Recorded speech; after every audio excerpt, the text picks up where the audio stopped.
Welcome to the enigmatic world of the Cthulhu. In this series, we will uncover the depths of cosmic horror, a universe filled with ancient gods, forbidden knowledge, and unimaginable terrors.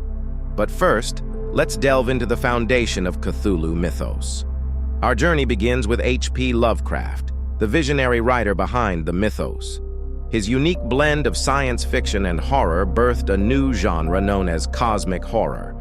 Unlike traditional horror, Lovecraft's tales emphasize the insignificance of humanity in the face of an indifferent and often malevolent universe. Introduced in the 1928 short story, The Call of Cthulhu, the Cthulhu lies dormant beneath the Pacific Ocean. Described as a monstrous blend of octopus, dragon, and humanoid features, Cthulhu's very existence challenges the sanity of those who encounter it. But Cthulhu is just one of many ancient, godlike beings in Lovecraft's Pantheon, collectively known as the Great Old Ones. These entities, such as Nyarlathotep, Yog-Sothoth, and Azathoth, represent the terrifying concept that the universe is vast, ancient, and filled with incomprehensible horrors. Join us in our new episode as we delve deeper into the terrifying tales and enigmatic entities that make up this haunting mythology. Don't forget to like, comment, and subscribe for more explorations into the dark corners of the universe. Now let's introduce the central figures of the Cthulhu mythos. Cthulhu lies dormant in the ancient sunken city of R'lyeh, located deep beneath the Pacific Ocean. This city, with its non-Euclidean geometry and alien architecture, serves as the resting place for Cthulhu, who remains in a death-like slumber, waiting for the stars to align so it can awaken and reclaim the world. The influence of Cthulhu extends far beyond its physical presence. Through its dreams, Cthulhu exerts a powerful psychic influence on sensitive individuals and cult followers worldwide. These cultists, driven by visions and a sense of impending doom, perform dark rituals in hopes of hastening Cthulhu's return. The short story, The Call of Cthulhu, reveals the terrifying truth about Cthulhu's existence and its cult. One of the most chilling episodes recounts the experience of Gustaf Johansen, a Norwegian sailor. Johansen and his crew encounter R'lyeh after an earthquake raises it above the sea. They unwittingly awaken Cthulhu, who emerges in all its monstrous glory, leading to a horrifying confrontation that only Johansen survives. Cthulhu embodies the core themes of Lovecraft's cosmic horror: the insignificance of humanity in the vast, indifferent universe, the fragility of sanity, and the dread of the unknown. Beyond Lovecraft's original works, Cthulhu has become a cultural icon, inspiring countless adaptations in films, video games, and literature. Another important figure is Azathoth, sometimes referred to as the blind idiot god, also known as one of the most powerful and horrifying entities in Lovecraft's Pantheon. Unlike other entities, Azathoth is not bound by physical form or location, existing at the very center of the cosmos. Azathoth is described as a seething, amorphous mass of bubbling chaos, constantly writhing and changing form.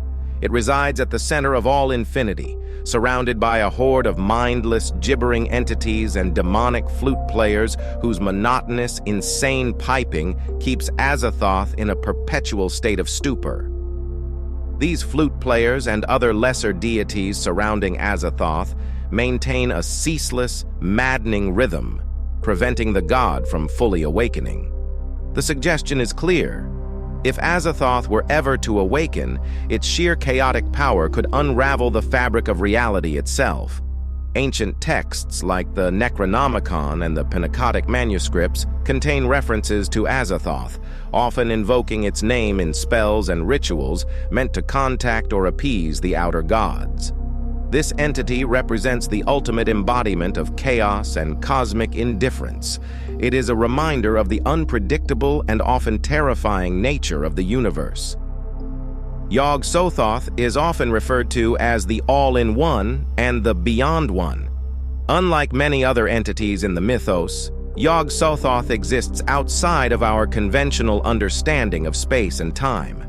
It is described as a conglomeration of glowing spheres and tendrils, a being of pure cosmic energy and knowledge. Yog-Sothoth is said to be omniscient, possessing knowledge of all things across time and space.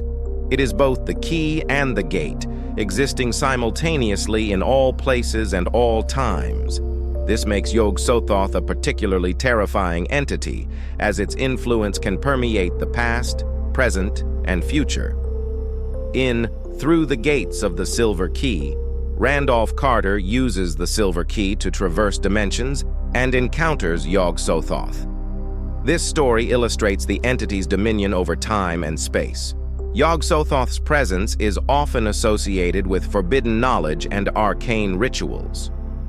Rituals to summon or communicate with Yog-Sothoth are said to lead to madness or even worse. Nyarlathotep, also known as the Crawling Chaos, is one of H.P. Lovecraft's most complex and sinister creations.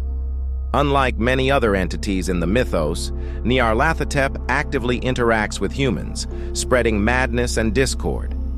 Nyarlathotep's ability to change forms makes it an unpredictable and dangerous entity. It serves as the messenger of the outer gods, carrying out their will and delighting in the torment of humanity. Unlike other great old ones, Nyarlathotep relishes in deception and cruelty. One of the most disturbing tales involving Nyarlathotep is the dream quest of unknown Kadath. In this story, Randolph Carter seeks the mystical city of Kadath. Along his journey, he encounters Nyarlathotep, who appears in various deceptive guises. The entity leads Carter through a series of nightmarish trials, revealing its true terrifying nature.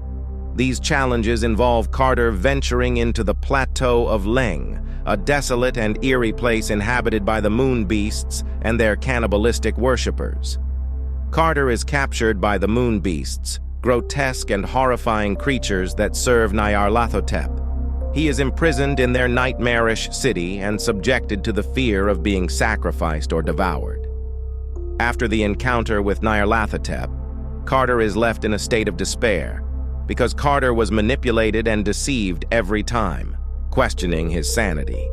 This portrayal as a manipulative, shape-shifting entity continues to captivate and terrify audiences.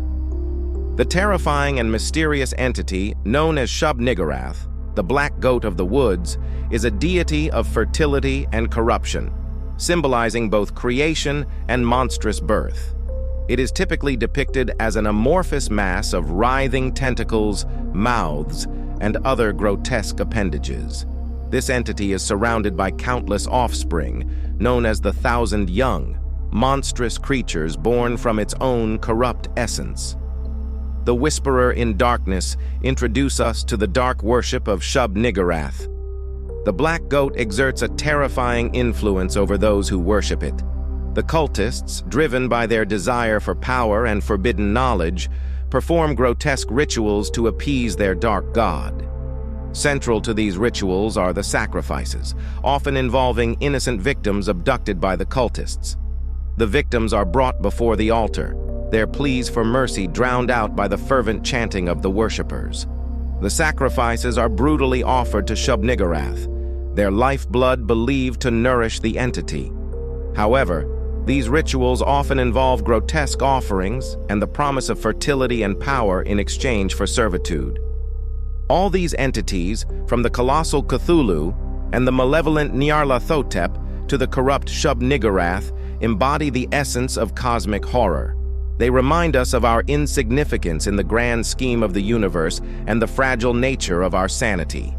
Lovecraft's Pantheon is not merely a collection of monsters, but a window into a universe filled with ancient godlike beings whose mere existence challenges the boundaries of reality. As we close this chapter, let us not forget the dark and mysterious forces that lie just beyond our comprehension. Until next time, stay curious and stay cautious.